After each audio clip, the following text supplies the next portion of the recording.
Boa noite, tudo bem com vocês? Então, pessoal, assim, para contar um pouco da minha história para vocês, né, como que eu cheguei no Steel Frame e desde que depois que eu me formei, o que eu fiz até aqui, como é que eu cheguei aqui, e o fato que eu me formei em 2015, né, 2015-2, na Universidade Católica de Pelotas. Eu estou dentro do Steel Frame já há aproximadamente 7 anos, mais ou menos.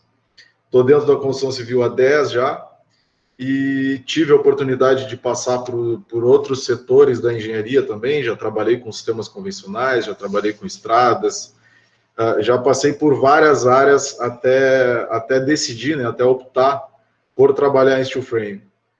E, de fato, a minha opção, né, a minha escolha por esse sistema construtivo, ela se deu a partir da reflexão, né, e da experiência que eu vinha tendo ao longo do tempo e das coisas que eu estava passando no meu dia a dia dentro do sistema convencional. E eu comecei a me questionar com relação às coisas que aconteciam e a maneira, né, como as coisas eram feitas dentro desse sistema. E eu não consegui encontrar muitas respostas para aquilo ali, né? Seja desperdício de material, seja os métodos utilizados mesmo. Para mim, parecia que os sistemas construtivos eles não estavam de acordo com o nosso momento tecnológico, vamos dizer assim. Eu percebia essa defasagem, né? E então, por sorte, tive a oportunidade de conhecer o Steel Frame, né? Isso mudou radicalmente a minha vida. Depois que eu conheci o sistema, eu nunca mais consegui voltar para os sistemas convencionais. Então, eu iniciei, né, esse meu trajeto aprendendo a projetar em estruturas metálicas, né? O meu start foi cálculo em estruturas metálicas, e comecei a me aprofundar mais nessa área, a aprender como as coisas funcionavam, e comecei a fazer cálculos mesmo, né? E depois disso comecei a entrar cada vez mais dentro do sistema. Da minha vida profissional comecei, né, como engenheiro calculista, né, calculando estruturas metálicas mesmo. Isso começou a abrir portas para mim, né? Isso foi cada vez mais me trazendo para dentro dessa bolha do steel frame, vamos dizer assim, e comecei a achar meu espaço dentro do mercado. Depois de formado, apesar de fazer projetos de estruturas, tive a oportunidade de trabalhar na Melnick Even como engenheiro, né, de obra. Trabalhei numa execução de condomínio, passei também pelo sistema convencional. E nesse meio tempo aí, há 3 anos atrás, mais ou menos, 2 anos e meio atrás, eu tive a oportunidade de me associar à Domi House, né, a administrar a empresa, entrar para o quadro societário da empresa. Acabei adquirindo uma parte e hoje eu faço parte desse corporativo já há 2 anos, e a gente tem tido uma aceitação excelente de mercado, né, e vem crescendo ao longo dos últimos tempos, e a gente só tem a agradecer hoje pelo caminho escolhido e tentar transmitir isso para o maior número de pessoas, né, fazer com que o steel frame ele se torne uma técnica construtiva de mercado, né, com fácil acesso, com os profissionais entendendo a respeito do sistema, com os profissionais tendo coragem de também trabalhar com isso. E basicamente é isso. Hoje, a minha empresa ela já está com 2 anos e meio, né, de mercado. A gente está direcionando hoje a empresa por um novo modelo de negócio, né, onde a gente vai trabalhar com sistemas padronizados, modelos de projetos padronizados, e acredito aí que os próximos anos sejam bem promissores nesse setor, né? A gente nunca ouviu o steel frame tão em voga como a gente tem visto nos últimos tempos. É um sistema que de fato veio para ficar, né? E com certeza os próximos anos aí, com essa revisão da norma de desempenho, com as pessoas entendendo mais a respeito do sistema, com essa democratização que está tendo, sem dúvida vai fazer parte aí do nosso currículo profissional ao longo, né, da nossa vida útil como engenheiro. E, bom, a minha ideia aqui para vocês hoje é passar um panorama geral mesmo do que a gente vem fazendo, né? Vou também apresentar para vocês alguns modelos de projeto, alguns sistemas que a gente vem utilizando, né? Alguns projetos estruturais, a sequência de projeto, como que ela funciona, para tentar deixar vocês mais por dentro do sistema mesmo. No final dessa apresentação aqui, a gente vai fazer vai abrir para perguntas, né? A Mayara já deve ter comentado com vocês, e eu vou estar aqui à disposição para responder todas as questões, todas as dúvidas que vocês tiverem. E eu vou tentar compartilhar minha tela aqui, para a gente poder dar início nisso. Vamos lá, então.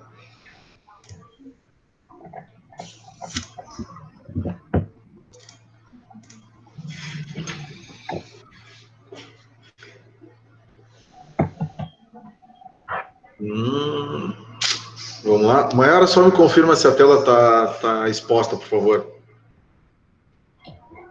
Não, Léo. Aperta aí. Isso, agora sim. Agora apareceu a apresentação. Ótimo.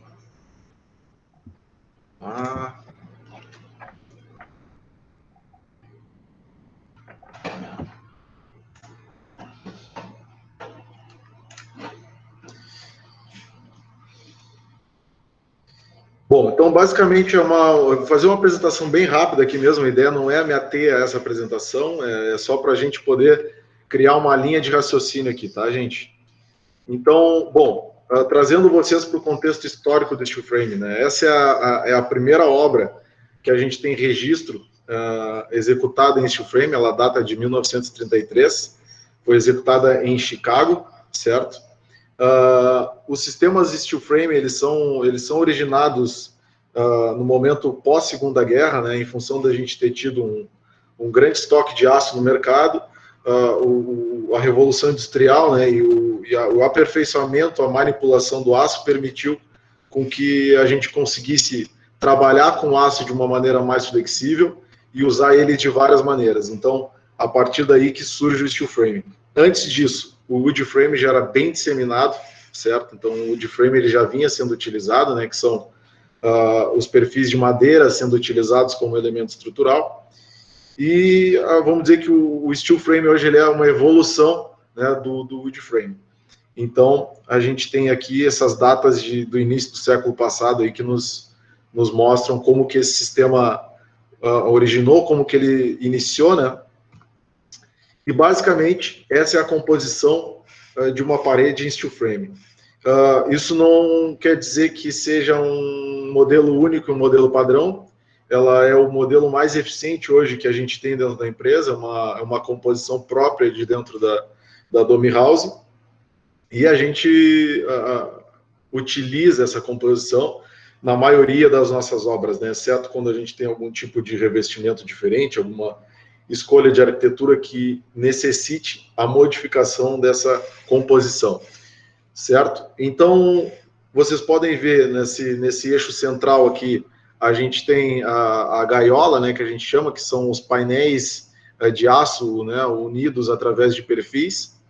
A gente tem na parte superior dessa gaiola a composição da cobertura, né, onde a gente tem aqui a parte do gesso, né, que faz o forro, a gente tem a lã, que é um sistema de isolamento termoacústico, a estrutura propriamente dita do telhado e a cobertura, né, que seria a telha hoje mais utilizada pela gente hoje é a telha termoacústica, né, a telha metálica termoacústica.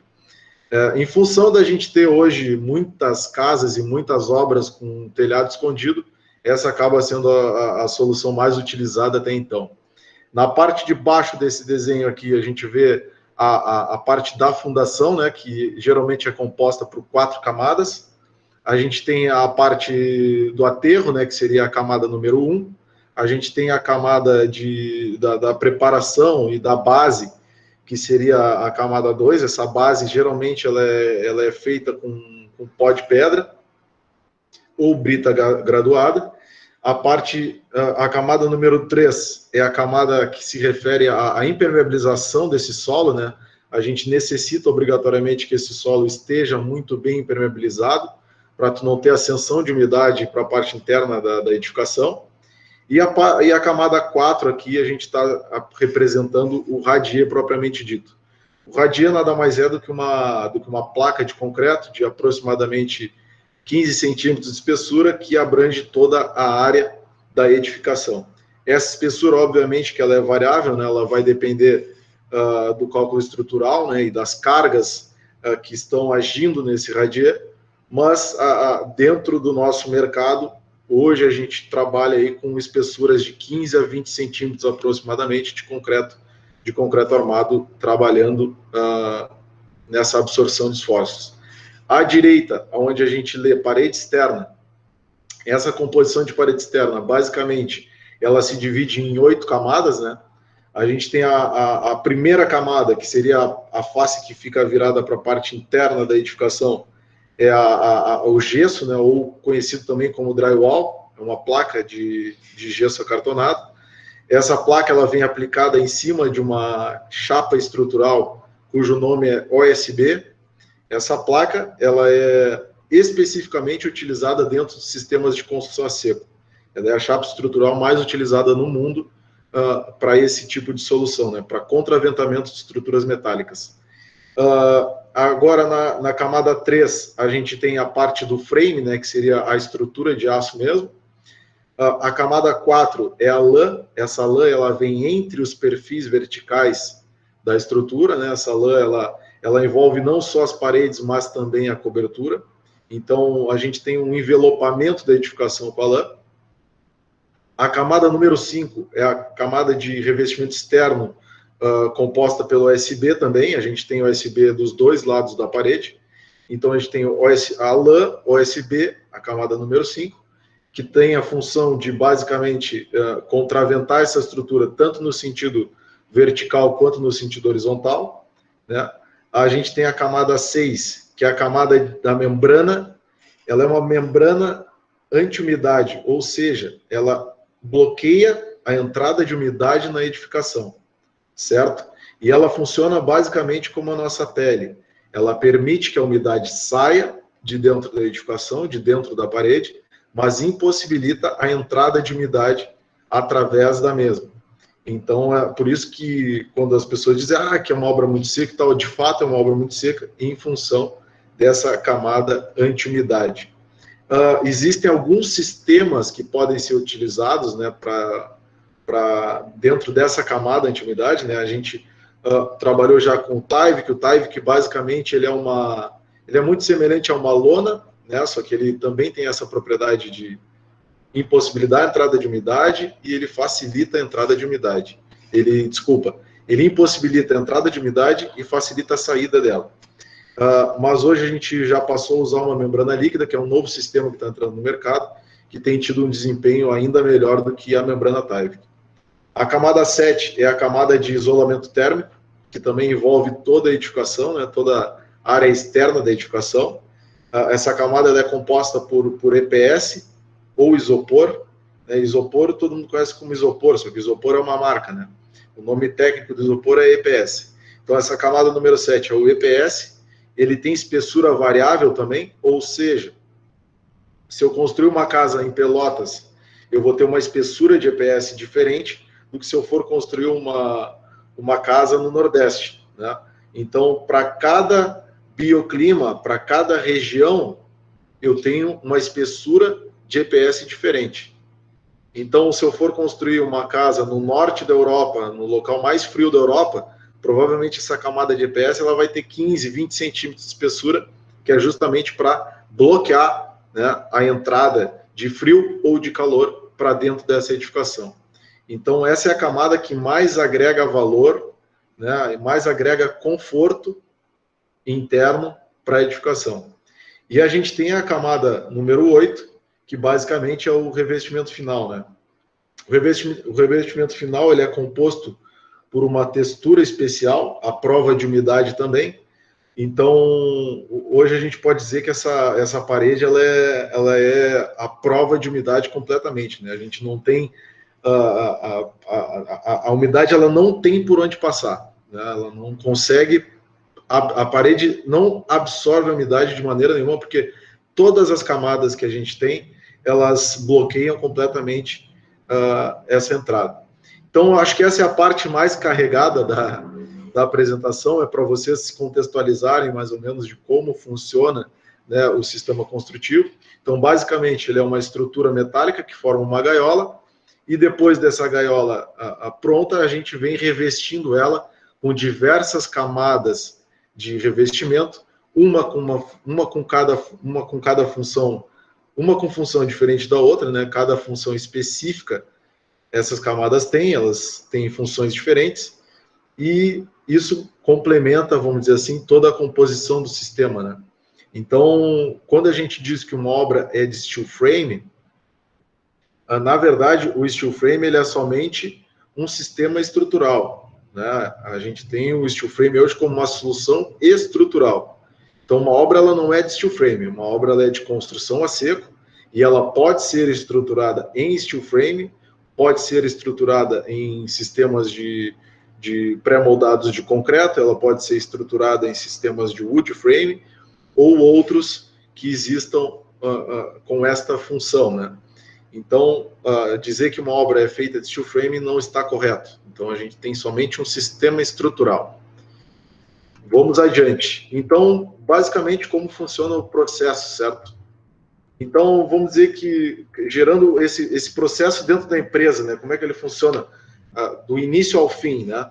Então, a gente tem o cliente, certo? Então, a primeira coisa que a gente tem que fazer com o cliente é saber qual é a necessidade dele, né? Ele vai passar as necessidades dele, vai nos dizer o que ele quer, o que ele precisa, e tudo o que ele não quer também, né? É importante também, além da gente saber o que ele quer, é muito importante a gente saber o que ele não quer para essa edificação. Então, baseado nesse plano de necessidades, né, a gente parte para o lançamento do projeto arquitetônico, certo? O projeto, hoje a gente está trabalhando dentro da plataforma Revit, né, já há 2 anos, mais ou menos, que a gente vem trabalhando única e exclusivamente com Revit, e é um software sensacional. Quem não teve a oportunidade de trabalhar com ele ainda, sugiro que tentem entender o funcionamento desse programa. Ele realmente resolve muitas coisas com relação ao desenvolvimento de projetos. Para frente, aqui mais para o final da palestra, eu vou apresentar para vocês alguns modelos de projeto dentro do Revit, desde o estrutural até o hidrossanitário, elétrico, todos eles desenvolvidos dentro do Revit, certo? Então, a gente lança o projeto. Essa interface que vocês estão vendo, essa tela que vocês estão vendo, é justamente o projeto arquitetônico lançado dentro do Revit, né? Ele trabalha todo em 3 dimensões, e a orientação do projeto também está exatamente na orientação que ele é mesmo no seu próprio terreno, né? É a orientação fiel ao terreno, certo? Então, aqui, ó, a gente tem esse modelo de coordenadas que a gente vê norte, sul, leste, oeste. Aqui o projeto ainda não está posicionado de acordo com as coordenadas dele. Então, nesse momento, a gente parte para a orientação efetiva, né? Onde a gente orienta o terreno dentro do software exatamente como ele é. Então, por que isso é importante para nós? Como a gente trabalha com edificações de alto desempenho, o sol ele é extremamente importante na composição, né, dessa edificação, ou seja, ele interfere diretamente no conforto, né, no conforto térmico interno, certo? Então, a gente tem um projeto mal orientado, né, ou com esquadrias mal orientadas, pode comprometer completamente o funcionamento dessa edificação. Então, a análise solar, né, o estudo solar, para nós, ele é fundamental. Então, a gente, dentro do software, tem a possibilidade de analisar em qualquer período do ano, em qualquer dia do ano e em qualquer horário, né? A gente consegue ter exatamente o domínio, né, do movimento do Sol e de como ele vai entrar nessa edificação, né? Como que vai ser essa incidência dele, né? Então, a gente consegue ter esses estudos de maneira extremamente precisa, justamente utilizando o Revit. Então, bom, temos o lançamento do projeto, temos os estudos todos feitos, partimos para as renderizações, é onde a gente torna o projeto real, né? A gente consegue chegar o mais próximo da realidade possível. Então, a gente tem aqui algumas renderizações, né? Esse é o material apresentado para o cliente, né? Então, é aqui que ele toma a decisão do que ele vai fazer, né? Se ele vai partir para a execução ou se ele vai voltar para fazer algumas alterações de projeto, para melhorar esse produto, como que a gente poderia fazer isso, né? E essa é uma etapa muito importante. Então, as imagens hoje, elas são muito importantes para nós, elas são nossas aliadas na venda de qualquer projeto. Então, a gente não pode deixar de dedicar energia para essa parte tão fundamental aí que nos ajuda muito na venda, certo? Imagem é tudo. A imagem, basicamente, é a criação da realidade, né? O cliente enxergando uma imagem na qual ele se enxerga dentro dessa edificação, ele muito provavelmente vai sair vendido dessa apresentação, porque realmente a imagem, ela cria a realidade e aproxima o cliente do sonho dele, né? Esse é o contato mais próximo que o cliente tem do sonho dele. Então, é uma etapa fundamental para a gente tem dedicado muito tempo no desenvolvimento de renderizações e no aperfeiçoamento né, dessas técnicas de imagens 3D. Bom, então a gente tem o projeto arquitetônico aprovado, certo? Vamos para as instalações, que aí entra a parte de engenharia. Bom, o que a gente precisa saber, né? Tudo que vai fazer essa casa funcionar. Quais vão ser os sistemas de funcionamento dessa casa, né? Se a gente vai utilizar sistemas de geração de energia, né? Fotovoltaico, se a gente vai utilizar sistemas de reutilização de água, como que a gente vai fazer essa casa funcionar, né? Qual vai ser o sistema de funcionamento dela? Nós temos sempre direcionado os nossos clientes para as escolhas cada vez mais sustentáveis, né? Agora a gente já está trabalhando com modelos que já entram com o sistema fotovoltaico dentro do orçamento, a gente já vende essa edificação com o sistema fotovoltaico aplicado nela, né? Para que ela já tenha a capacidade de gerar a sua própria energia. Né? Tem um termo muito interessante que eu sugiro que vocês pesquisem também, que é NZEB. NZEB são edificações que têm um impacto praticamente zero de energia, ou seja, elas não consomem energia para se manter, né? A casa, ela deixa de ser um passivo, certo? E passa a ser um ativo. O que eu quero dizer com isso? Existem países no mundo já que a própria geração de energia, ela tem geração suficiente para gerar um saldo positivo, né, de créditos de energia. Não sei se vocês já ouviram falar nisso, mas o que é o crédito de energia? Basicamente, o sistema de geração, ele funciona da seguinte forma: tu gera, mas tu não gera para o teu consumo, tu gera para a rede, né? Tu gera para a CE. Então, tu vai gerar lá no teu telhado energia, tu vai mandar para a rede, certo? Da mesma forma que tem um relógio que controla a saída de energia, né? O quanto tu gerou, existe um relógio que controla o que tu consumiu, né? E essa conta do que tu gerou versus o que tu consumiu, ela, numa casa com alta eficiência, ela é positiva, ou seja, tu vai gerar créditos de energia. E existem países que já remuneram esse crédito. A concessionária, ela compra o crédito do microgerador, vamos dizer assim, né, dessa microusina. Então, a gente já está, né, obviamente, sabe que isso vai se tornar uma realidade aqui muito em breve. Então, a gente já está fazendo com que as nossas obras, com que as nossas edificações, elas já saiam com o sistema fotovoltaico acoplado, né? Isso acaba sendo uma garantia de investimento para o nosso cliente e é uma maneira também dele valorizar o seu produto, né? Isso agrega valor ao produto. Então, bom, nessa parte aqui é onde a gente vai discutir, né, todas esses sistemas de funcionamento. Bom, vamos adiante. Então, a gente tem os projetos complementares, né? Então, a gente tem os projetos hoje também, os complementares podem ser desenvolvidos dentro do Revit também. Inclusive, é a maneira que a gente tem hoje de conseguir fazer a integração de projetos, né? A integração de projetos, ela é fundamental para tu não ter retrabalho na obra. Então, essa história de chegar quebrando arrebentando, desmanchando para passar a tubulação, isso aí não faz parte mais da realidade, né? A gente hoje tem condições de prever os locais onde as tubulações vão passar e optar pelos locais de mais fácil acesso, né? Então, não tem a necessidade hoje de fazer demolição para fazer instalações. Isso graças ao Revit e à tecnologia BIM, né? Então, instalações hidrossanitárias, essas interfaces também de programa que vocês estão vendo também são interfaces do Revit, tá? Então, hoje todos os projetos complementares são feitos dentro do programa. Aqui a gente tem um projeto estrutural, né? Que vocês também podem ter. Eu vou mostrar para vocês depois um projeto na íntegra mesmo. Eu abri aqui, vou abrir um arquivo para a gente poder olhar como que é e olhar bem de perto, dar zoom, para vocês entenderem bem como é que funciona esse sistema estrutural. Bom, então, o que acontece? Eu vi que vocês estavam falando antes das etiquetagens e dos padrões de eficiência, da norma de eficiência, né, que ela está sendo, na norma de desempenho, né, que está sendo revisada agora e tal.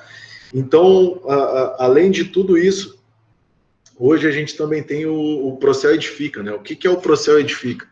O Procel Edifica é um programa desenvolvido pelo Inmetro, né, onde, na verdade, foi desenvolvido um programa de certificação de diversos elementos, né? Tanto de eletrodomésticos, de carros. Foi um programa de certificação desenvolvido pelo governo, onde ele tornou obrigatória, né, a certificação de determinados produtos, né? Então, hoje a gente já tem a obrigatoriedade do carro ser certificado, a gente já tem a obrigatoriedade de diversos eletrodomésticos serem certificados, né? E senão eles não podem ser comercializados. Então, o que esse selo ele obriga? Ele obriga que tu indique, né, qual é o nível de eficiência desse produto, né, desse bem. Ele é um produto que ele tem eficiência A, ele é um produto que tem eficiência B, C, D. Então, o que isso fez, né? Isso acabou elevando o nível dos produtos do mercado. Hoje ninguém quer comprar um ar-condicionado C, ninguém quer comprar um carro D. Tu vai querer sempre o A, né? Então, essa etiquetagem, esse programa de certificação acabou elevando o nível dos produtos, né, e melhorando certamente a tecnologia deles. Então, a gente já tem hoje o selo do Procel direcionado às edificações, né?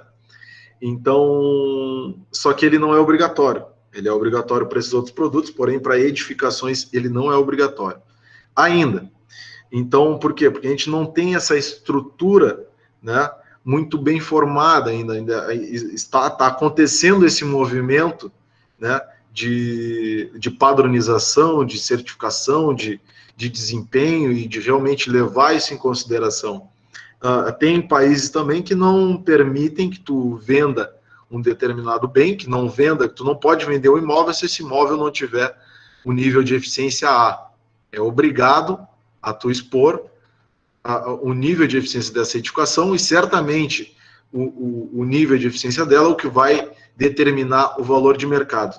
Eu posso ter uma mansão, só que se essa mansão tiver uma etiquetagem E, ela vai ter um valor muito abaixo do que se essa mansão tivesse também uma etiquetagem A. Então, essa etiquetagem ela já está em vigor, ela porém não é obrigatória. A gente acredita que com essa revisão da norma de desempenho, isso vai elevar drasticamente o padrão de desempenho das edificações, né? Hoje a gente tem no mercado aí edificações com paredes de concreto, né? Puramente de concreto, isso chega a ser absurdo, né?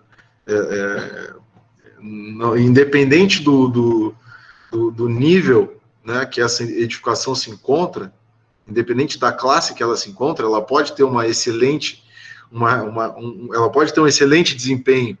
Não é porque tu está comercializando um produto popular que essa pessoa não tem o direito de ter conforto, né? Então, hoje, infelizmente, a gente não tem levado isso em consideração, né? A fiscalização hoje não exige, né, que as edificações tenham um determinado padrão de eficiência mínimo que seja. Então, hoje no Brasil pode fazer qualquer coisa, é uma bagunça, pode fazer o que quiser, que tudo pode, tudo passa, tudo é permitido, tudo é impressionante, assim, olha, a gente está, mas graças a Deus a gente está tendo essa revisão da norma, isso, a gente acredita que vai trazer o mercado para cima e vai exigir pelo menos um nível mínimo de eficiência. Então, a gente pode discutir mais depois também a respeito da norma de desempenho, para quem tiver dúvida aí sobre isso. Isso acaba sendo um grande mercado, né? Isso gera grandes oportunidades para quem está entrando no mercado agora, né? Então, sem dúvida, ter bastante conhecimento a respeito da norma de desempenho, dos padrões de eficiência, de como isso tudo vai funcionar, é um excelente caminho a seguir, porque a tendência é que todas as edificações, obrigatoriamente, tenham que passar por um processo de atualização para se enquadrar dentro dos níveis de eficiência exigidos, certo? Então, vamos à frente. Projeto de detalhamento de execução, né? Aqui a gente tem basicamente é um projeto estrutural, que está tendo uma vista aqui em 3D, né? Depois eu vou mostrar para vocês como isso funciona, mas basicamente como que um projeto chega na obra, né? A gente tem aqui a planta baixa de todos os painéis, né? Cada elevação dessas é um painel diferente, e isso tudo é montado em loco de acordo com esse manual. A gente tem aqui as diversas elevações com as nomenclaturas, e elas vão sendo montadas pela sequência lógica de montagem, né? Então, vamos à frente. Aqui um detalhamento também de painéis, né? Esses painéis, eles têm uma dimensão máxima, né, em função de transporte, de manejo na obra também. Então, a gente tenta limitar esses painéis em pelo menos 3 metros em uma das dimensões, a outra dimensão pode ser livre. Aqui a gente tem um projeto de fundação, onde a gente vai também explicar um pouco mais à frente, né, mas basicamente esse aqui é um radier. Eu acho que esse foi o radier mais complexo que a gente executou até hoje. Ele tem diversos níveis diferentes, né, tem diversos recortes também. Então esse foi um projeto bem arrojado aí que a gente fez, que exigiu bastante da equipe de desenvolvimento de projeto. Mas ficou bem interessante de ser executado, e nos entregou o resultado esperado. A gente sempre tenta antecipar, né, possíveis recortes que tenham que ser feitos após a concretagem. A gente tenta sempre deixar esses recortes feitos nas formas mesmo, né, para evitar demolição na obra, para que fique tudo certo mesmo, que a equipe de montagem não tenha nenhuma preocupação com as fundações, né? Então, quanto mais precisa a fundação tiver, mais rápida se inicia a montagem e mais fácil fica esse processo, né? Então, a gente tem tido bastante sucesso na execução de fundações aí. A gente trabalha com uma equipe do Uruguai, e eles vêm trabalhando conosco já há aproximadamente 2 anos, mais ou menos, e eles são especialistas em concreto e têm nos entregado um resultado muito satisfatório. Aqui só um detalhamento mais próximo, né, de um projeto de radier. Aqui a gente tem diversos níveis diferentes, né? A gente tem essa parte interna, tem os rebaixos que geralmente são colocados, tem algum tipo de esquadria, de porta-janela. Esses rebaixos, caso eles não sejam deixados na própria forma, né, a gente teria que cortar isso depois de concretado, né? Como a gente utiliza um concreto de alta resistência, ele é um concreto com resistência superior, geralmente é o de 30 MPa, que ele tem um desempenho melhor depois para o polimento, né? Então, seria muito trabalhoso fazer esse processo de corte, de demolição, após esse material já ter atingido todo o tempo de cura e toda a resistência dele, né? Então, vamos adiante. Aqui é somente um detalhamento de esquadria, né, de instalação de esquadria. Então, basicamente, a gente tem esse requadro da esquadria, ele é feito por uma chapa cimentícia, né? Essa chapa cimentícia, ela tem 8 milímetros de espessura, e é feita a vedação depois dessa borda da esquadria, para a gente conseguir ter o máximo de eficiência acústica possível. Lembrando que a eficiência acústica está relacionada a vedação, ela não está relacionada a camadas, ela está relacionada à vedação. Quanto mais vedado um sistema tiver, mais resistência, né, mais isolamento acústico tu vai ter.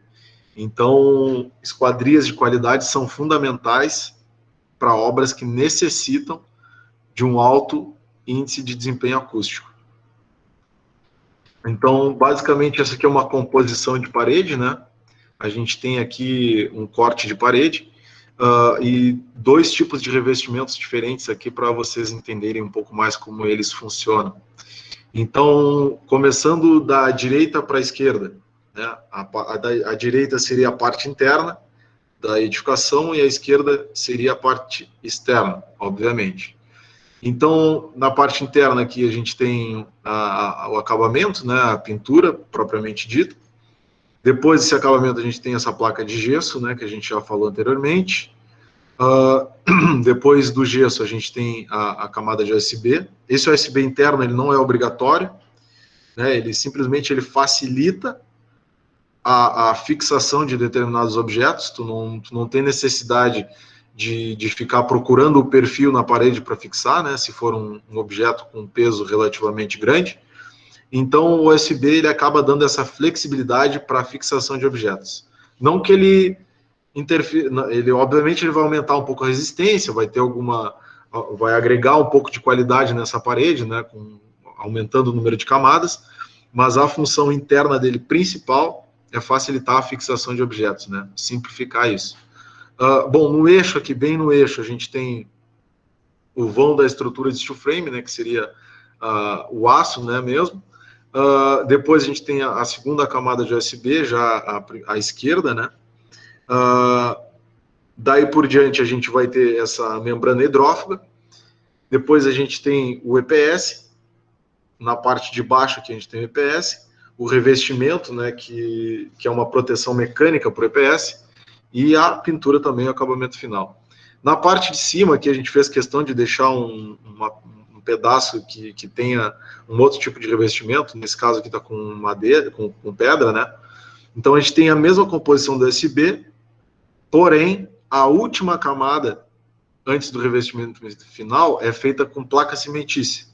A placa cimentícia, ela tem uma melhor aderência, vamos dizer assim, ela tem uma melhor capacidade estrutural do que o EIFES, né? Então, quando são revestimentos muito pesados, assim, por exemplo, como a madeira, por exemplo, a gente acaba, como a pedra, por exemplo, a gente acaba utilizando a placa cimentícia de subbase, né, para fazer a aplicação desse material. Então, vamos adiante. Aqui a gente tem basicamente um detalhamento de corte de uma edificação. Então, depois de ter todos os projetos finalizados, a gente parte para o orçamento, certo? Então, a gente tem alguns modelos de orçamento. Eu vou apresentar para vocês aqui. Deixa eu ver só como eu saio daqui. Vamos lá. Vou apresentar para vocês aqui um sistema de gerenciamento de projetos, que acho que vai ser bem interessante de vocês verem. A gente trabalha hoje com o Cienge. O Cienge é uma plataforma de gerenciamento, né, de engenharia, que permite que tu faça aí a gestão de todas as obras, de todos os documentos necessários, né, dentro desse software. Ele facilita muito o controle de tudo. Então, vamos lá, orçamentos. Vou pegar o orçamento dessa casa mesmo que a gente está vendo, dessa casa aqui. Vou pegar o orçamento dela. Vamos lá. Aqui. Isso não foi ensaiado, tá? Pensei agora aqui mostrar para vocês, que eu acho que é interessante vocês darem uma olhada.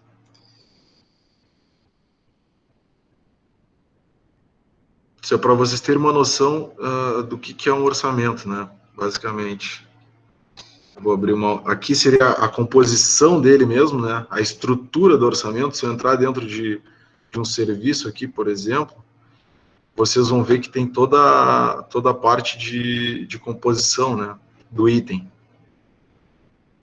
Então aqui a gente insere todas as composições, né, de cada de cada item. Aqui a gente tem todos os insumos utilizados, né, os valores e tudo mais. Então, cada serviço desses aqui tem uma composição diferente, né? Então, se eu abrir essa composição, vocês vão ver também que tem outros itens. Então, cada serviço desses aqui tem uma composição. Então, se a gente abre o orçamento a nível de composição, a gente vai ter aí 60, 70 páginas de orçamento. Então, obviamente, a gente apresenta ele num nível mais básico, né? Então, como que essa planilha, depois de formatado o orçamento, como que ela fica? Vamos lá. Aplicar BDI.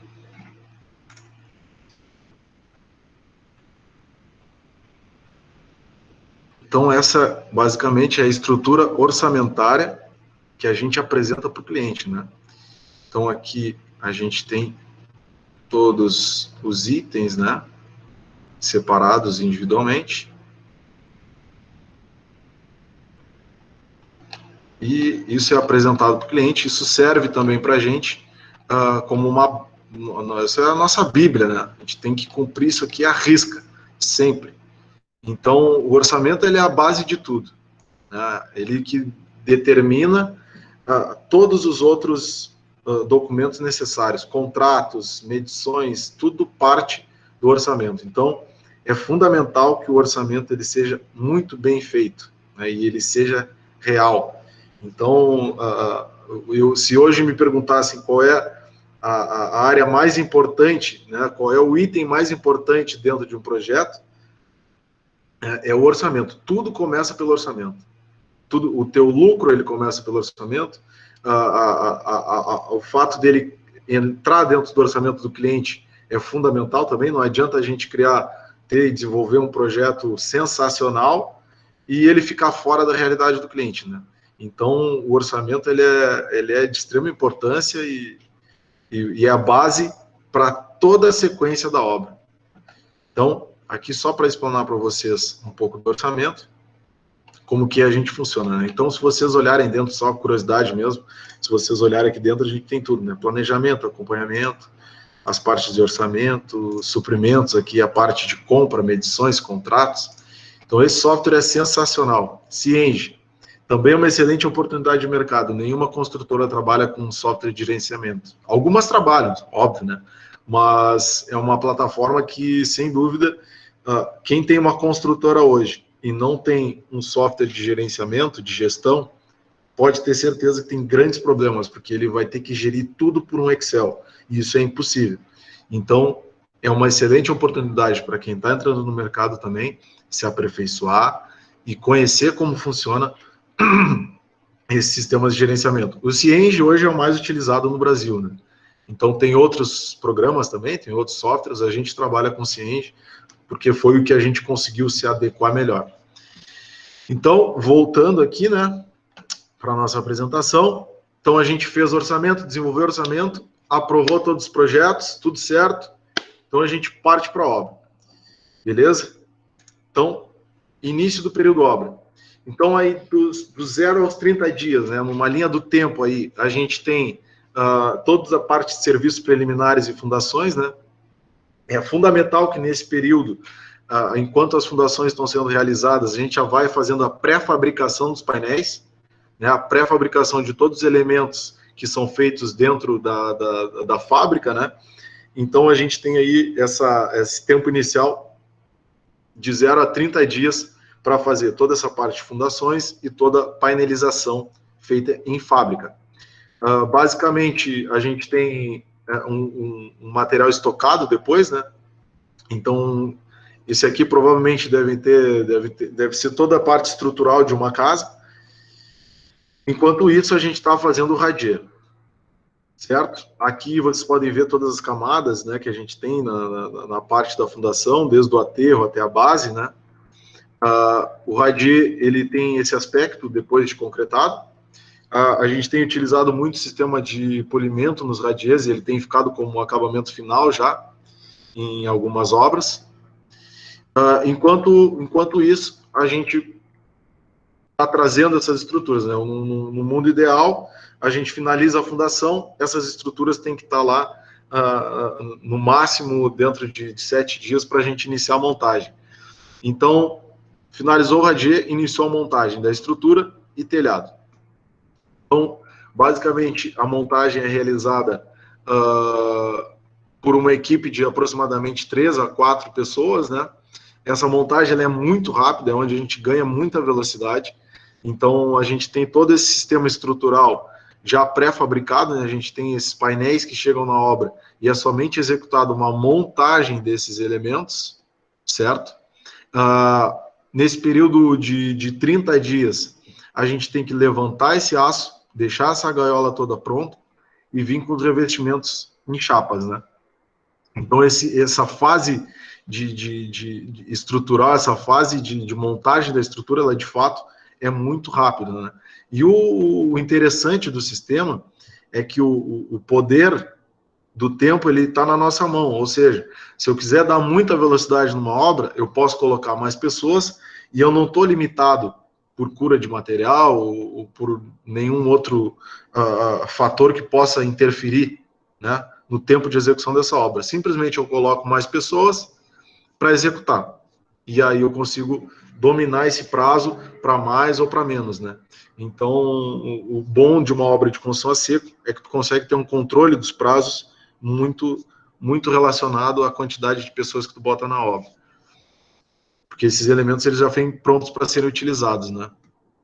Então, a gente tem, depois de fazer a aplicação das chapas estruturais, né, que são essas chapas amarelas, a gente vem com a camada da membrana anti-umidade, certo? Nesse caso aqui, a gente está com essa membrana Tyvek, que é o nome dela, membrana Tyvek. A gente está com ela sendo aplicada ainda nesse caso aqui, mas a gente utiliza também uma membrana líquida, que basicamente é uma pintura emborrachada que se faz em cima dessa chapa OSB, certo? É um sistema específico, né? Essa membrana líquida ela é específica também, foi desenvolvida para este uso.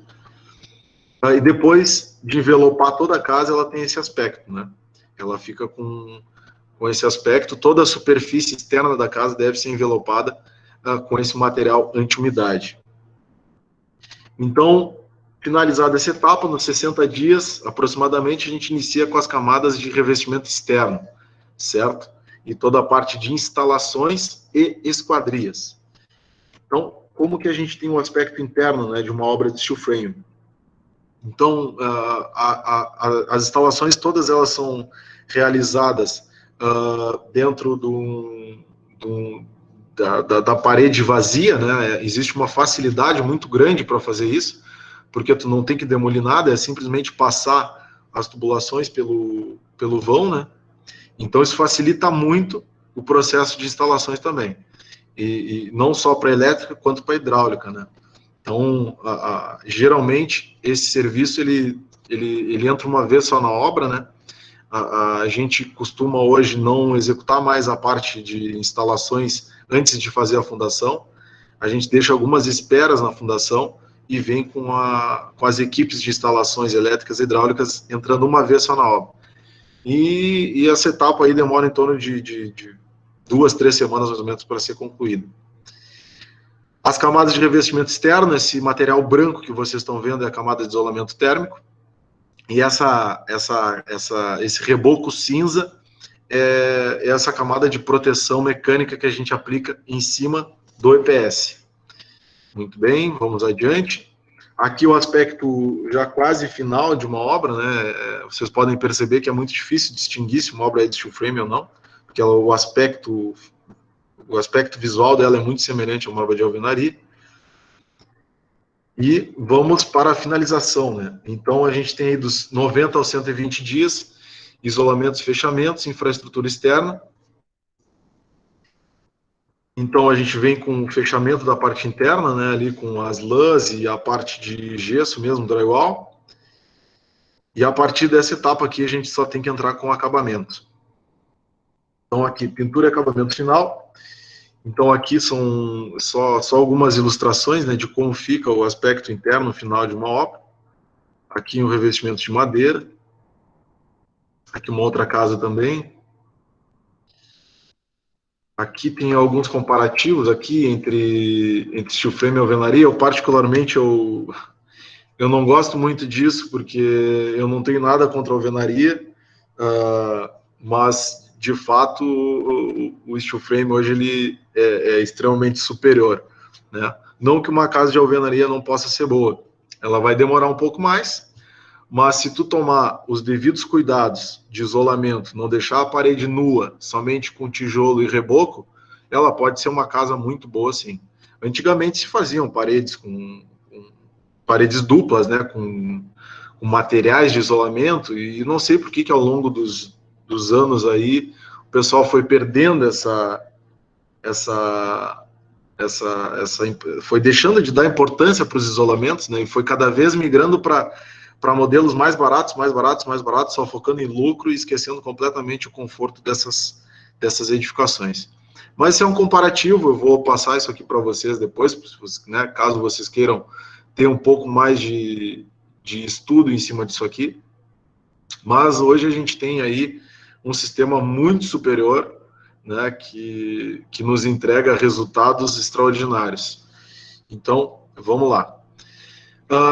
Eu acredito aqui que os principais itens, né, que mais que eu particularmente acho mais importante dentro do sistema, sem dúvida, é a precisão orçamentária. A gente consegue ter uma precisão muito alta dentro dos orçamentos, né? Muito difícil a gente ter uma variação em orçamento. A questão do sistema construtivo em si, né, que a gente trabalha com sistemas todos pré-fabricados, então a gente sai daquela formatação artesanal, né, de ter que ir lá fazer a forma, fazer o ferro, montar a forma, trava a forma, concreta, escora, tira a forma. É um processo infinito, né? E dentro do sistema industrial, a tua viga vai chegar pronta, tu só vai pegar a tua viga e vai botar lá no lugar. Então, essa é também uma grande diferença que eu particularmente percebo. A gente tem algumas outras características importantes também, né? A gente tem, geralmente, a mão de obra que trabalha dentro dessas obras é uma mão de obra de alta qualificação, né? A gente necessita de profissionais extremamente técnicos para executar essas obras. A produtividade é um fator também que a gente consegue ter um controle muito grande, né? A gente consegue ter uma produtividade muito grande. Então, eu com uma pequena equipe consigo executar aí 4, 5, 6, 7, 8 obras por ano, né? Então, isso é um fator determinante. A parte de fundações, a gente tem menos impacto nas fundações, né? Então o custo com fundação ele é mais baixo, pelo fato do peso da estrutura ser menor também. A gente está falando aí em torno de 4 vezes, né, menos peso numa obra de construção a seco. Né, vale dizer também que a resistência não tem nada a ver com peso, né? Peso e resistência são coisas totalmente diferentes. Então hoje a gente tem, por exemplo, não quer dizer que hoje um carro ele é muito mais leve do que um carro há 50 anos atrás, e nem por isso ele é menos seguro ou menos resistente que um carro de 50 anos atrás. Então, indo adiante aqui, a gente tem, né, uma obra seca, a gente não tem utilização de água nas obras, geração de resíduo praticamente nula também, materiais 100% recicláveis, né? Questão de proteção contra o raio, sim, com certeza, em função de ser uma gaiola, né? Essa gaiola ela é uma blindagem, né? Totalmente, ela blinda completamente contra qualquer ação. Questão dos isolamentos, a gente já falou bastante, né? Resistência ao fogo, todos os materiais utilizados dentro das obras são materiais que não propagam fogo, não quer dizer que eles não queimam, mas eles não propagam fogo, ou seja, eles atendem toda e qualquer necessidade exigidas por norma, né? Então, isso significa que uma obra de steel frame ou uma obra de construção a seco, ela é completamente segura com relação à resistência ao fogo. Indo adiante aqui, algumas obras, algumas fotos para vocês aqui de projeto e execução, né? Um antes e depois de cada uma delas. Aqui em execução ainda. Aqui eu vou mostrar para vocês agora algumas fotos mais atualizadas dessa casa aqui, como é que ela ficou. Vou ver aqui se eu acho. Vamos lá. Vamos aqui, vamos aqui. Vamos aqui, vamos aqui, vamos aqui. Aquela casa lá, deixa eu ver onde é que ela anda aqui. Vamos ver, vamos ver. É essa casa aqui, ó. Essa casa é essa casa executada. Beleza. Vamos ver o que mais a gente tem aqui. Essa aqui estava em processo de execução ainda. Essa casa aqui, ela finalizada. Vamos ver se a gente localiza uma imagem mais distante dela aqui. Vamos ver. É essa casa aqui, ó. Acho que não tem. Aqui. Essa mesmo. Essa aqui ela finalizada também. Vamos ver aqui mais algumas. Essa aqui é bem legal. Essa aqui tá aqui também. Vamos ver.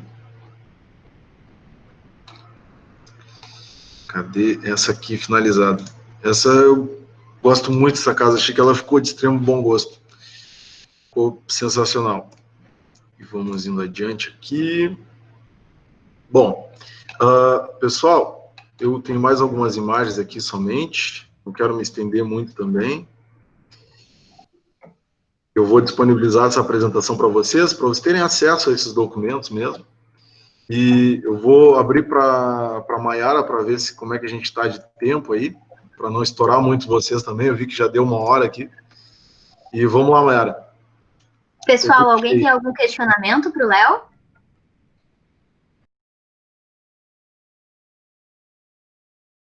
Para regiões que tu tenha um frio extremo, é aconselhável que tu... Bom, o sistema estrutural, obviamente, que é a escolha de cada um, né, mas que tu utilize sistemas de isolamento térmico.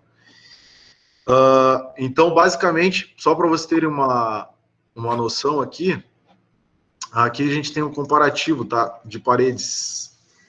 Vamos ver aqui. Aqui seriam as camadas, né, obviamente, da parede. Essa camada aqui vamos dizer aqui, a camada 12, essa camada 12 aqui, que tem a setinha do 12, ela é uma camada de isolamento térmico, certo? Qual é a função dessa camada?